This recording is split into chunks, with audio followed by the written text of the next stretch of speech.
이재영, 이다영 자매에게 구타를 당하며 입에 피를 머금고 살았다. 학교 폭력 가해자로 큰 파문을 일으킨 쌍둥이 자매에게 과거 폭행을 당했다는 새로운 피해자가 올린 충격적인 글입니다. 2021년 3월 1일 쌍둥이 자매의 또 다른 피해자라고 주장한 A씨는 자신 또한 피해자였지만 쉽게 용기를 내지 못했던 게 너무 후회스럽다며 자신을 쌍둥이 자매들과 함께 운동했던 사람 중 한 명이라고 말하며 당시 학교 배구부 감독이 인터뷰한 내용을 보고 화가 나서 글을 적었다고 밝혔습니다. 앞서 학교 폭력 논란이 불거진 뒤 해당 감독은 인터뷰에서 배구계에 이런 일이 있어서는 안 되는데 제자들이 이런 일을 겪어 저도 참 죄송하게 생각하고 마음이 아프다 라며 기숙사 내 선수들 간 괴롭힘을 전혀 알지 못했으며 쌍둥이 자매가 평소 기숙사 생활을 힘들어했다 라고 말했습니다. 이를 본 피해자 A씨는 그 당시 선생님 제자들이 모두 증인입니다. 그런데도 모르신다고요? 라며 감독이 쌍둥이의 폭력을 묵과했다고 주장과 동시에 자신이 겪었던 참혹한 학교 폭력 내용을 그대로 전했습니다. A씨는 쌍둥이 중 한 명과 같은 방이었고 그들은 샤워를 마치고 나와서 입을 옷과 수건, 속옷 등을 항상 자신에게 심부름시켰다고 밝혔습니다.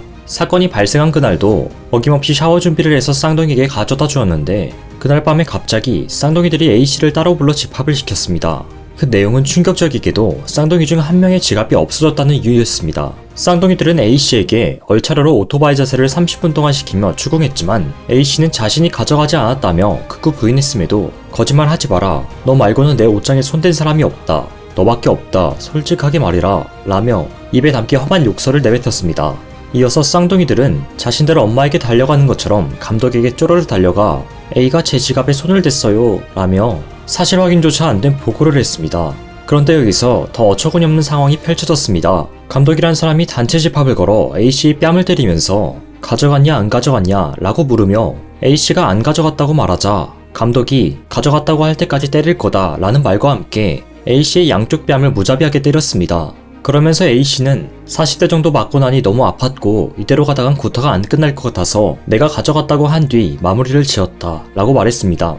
A씨는 그날 이후로 선생님들을 통해 손버릇이 안 좋다, 도둑년이다 라는 소리를 듣게 되었다고 전했습니다. 또 쌍둥이들은 다른 부모님들이 학교에 오는 걸 안 좋아해서 A씨 또한 마찬가지로 항상 쌍둥이들 눈치 보며 체육관 창고 같은 데서 숨어서 만났습니다. 그러다 들키는 날은 쌍둥이에게 땀수건과 옷걸이로 구타를 당했고 교정기를 한 입을 여러 차례 맞아 항상 입에 피를 머금고 살았습니다. A씨가 시합장에서 경기를 뛰다가 발목을 심하게 다쳐 경기를 못 뛰게 되자 쌍둥이들은 아픈 척 하지 말고 일어나라. 너 때문에 시합 망하는 걸 보고 싶냐? 안 아픈 거 아니까 이 악물고 뛰어라 라는 말을 하였고 그날 숙소에 들어가서 집합을 당하여 다쳤다는 이유로 욕을 먹었습니다. 그러면서 A씨는 이런 가해자들이 TV에 나와서 웃는 모습을 보며 정말 허무했다. 무기한 출전 금지, 국대 선발 제외 그런 거 다 여론이 잠잠해지면 다시 풀릴 것들인 거 알고 있다. 그렇지만 2차 폭로자와 같이 계속 그대로 둔다면 또 다른 피해자가 나오게 될 것이다 라며 글을 마쳤습니다. 이를 본 누리꾼들은 슬슬 쌍둥이들 기원하려고 각잡긴 하던데 완전히 매장시켜야 된다. 불과 10년 전이었을 텐데 그때 저런 일이 학교 안에서 벌어졌다는 거야? 감독은 뭔데? 와 쟤네 수사해야겠다 진짜. 글쓴이님 힘드셨을 텐데 용기 내주셔서 감사합니다. 어떠한 말로도 글쓴이님에게 위로가 될 수 없지만 그들이 한 짓 그대로 벌을 받고 글쓴이님에게 앞으로 행복한 일들만 있었으면 하는 바람입니다. 항상 힘내세요. 응원하겠습니다. 라는 반응을 보였습니다. 앞서 이재영과 이다영은 2월 초에 불거진 학교폭력 폭로에 이를 시인했고 자필 사과문을 올린 채 어떠한 행보도 보이지 않고 있습니다. 대한민국 배구협회는 무기한 국가대표 선발 제외를 결정했으나 한국배구연맹은 별다른 징계 없이 넘어가는 등 쌍둥이 자매의 복귀 가능성을 완전히 열어둔 상황입니다. 체육계와 더불어 연예계에도 유명인들에 대한 잇따른 학교폭력 폭로가 이어지면서 충격적인 폭로 내용에 학교폭력의 심각성이 대두되고 있습니다. 이 가운데 절대 잊혀서는 안 될 과거 대한민국을 발칵 뒤집었던 대구 중학생 사건이 다시 조명되고 있습니다. 이 사건은 우리 사회의 학교폭력 문제의 심각성을 알린 중대한 사건이었습니다. 2011년 12월 대구의 한 중학생이 학교폭력을 견디다 못해 극단적 선택을 했습니다. 이 사진은 A군이 생전 마지막 모습을 담은 CCTV 사진입니다. 이 사진 하나만으로도 감히 A군의 슬픔이 뼈저리게 느껴질 정도입니다. 이 말인즉슨 A군이 당한 학교폭력의 잔혹함과 그 상처가 얼마나 컸을지 이 영상을 제작하는 저와 시청자 여러분들이 함께 느끼면서 학교폭력의 심각성을 다시 한번 일깨우는 계기가 되었으면 하는 바람입니다. 사진 속 A군은 엘리베이터에서 쪼그려 앉아 서럽게 울며 눈물을 닦았습니다. 그렇게 한참을 망설이다가 엘리베이터에서 내렸습니다. 그것이 A군이 세상을 등지기 전 마지막 모습이었습니다. 당시 A군은 15살에 불과했습니다. 지난 2월 온라인 커뮤니티 클리앙에 학폭 사건을 보면 항상 떠오르는 중학생의 유서라는 제목의 글이 올라왔습니다. 글을 본 누리꾼들은 A군을 향한 애도를 표하며 우리 사회가 얼마나 가해자 편에서 징계 조치를 했는지 볼 수 있는 대목이었다. 학폭 가해자는 몇 년이 지나서라도 반드시 응징하는 사회 분위기를 만들어야 한다. 라며 가해자를 향한 뚜렷한 분노와 사회에 대한 비판을 표했습니다.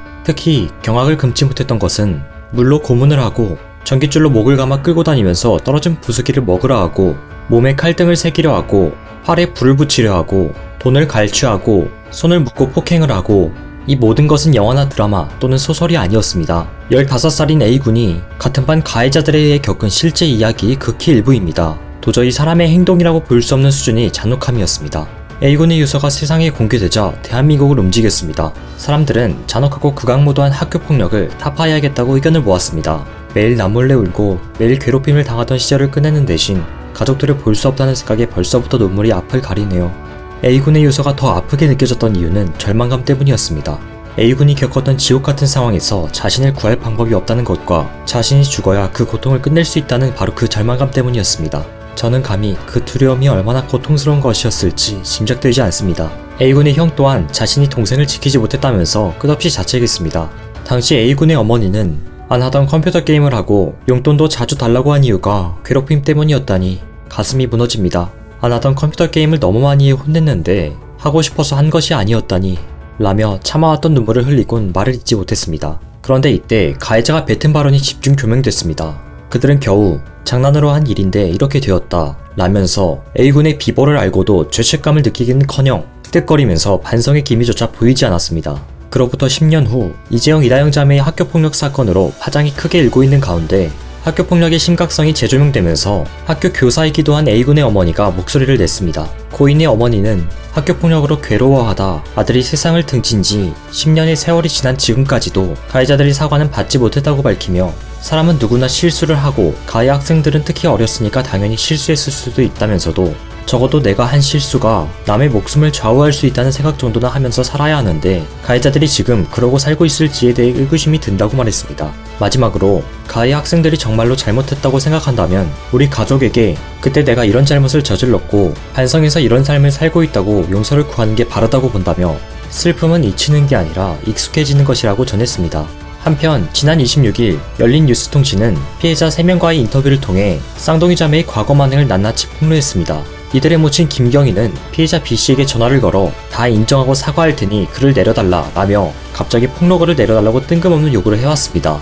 이에 대해 피해자는 사과문을 올리면 내려주겠다. 그러나 우리가 원한 건 어머니의 사과가 아니라 당사자의 사과다 라며 입장을 분명하게 전하자 곧바로 쌍둥이에게 전화가 왔다고 말했습니다. 피해자 모두 가장 끔찍했던 사건으로 흉기 협박을 꼽았는데 당시 피해자가 전한 쌍칼동기로 일컬어지는 그 내막은 가히 충격적이었습니다. 당시 그 상황을 겪은 피해자였던 C씨는 세간에 알려진 칼로 협박했다와 다르게 쌍둥이들의 심부름을 여러 차례 거절하자 갑자기 칼을 들고 와서 협박을 하며 자기 분을 못 이겨 나를 벽으로 밀치고 칼을 벽에 찌르면서 내 목에 칼을 대 상처가 났다며 그 당시 거기 있던 애들은 다 알고 있다. 사건이 커지자 쌍둥이가 사과했다. 안 받아주면 또 칼로 찌를까 심리적으로 불안하고 무서웠다 라고 당시 사건의 전말을 직접 밝혔습니다. 그러면서 피해자들은 진심으로 무엇을 잘못했나 반성하고 앞으로 이기적으로 살지 않았으면 좋겠다. 우리의 고통이 어떤 것이었는지 알았으면 좋겠다. 속죄의 마음으로 살아가길 바란다 라며 마지막으로 쌍둥이 자매가 영구제명되길 바란다고 했습니다. 학교폭력은 범죄와 다를 바가 없습니다.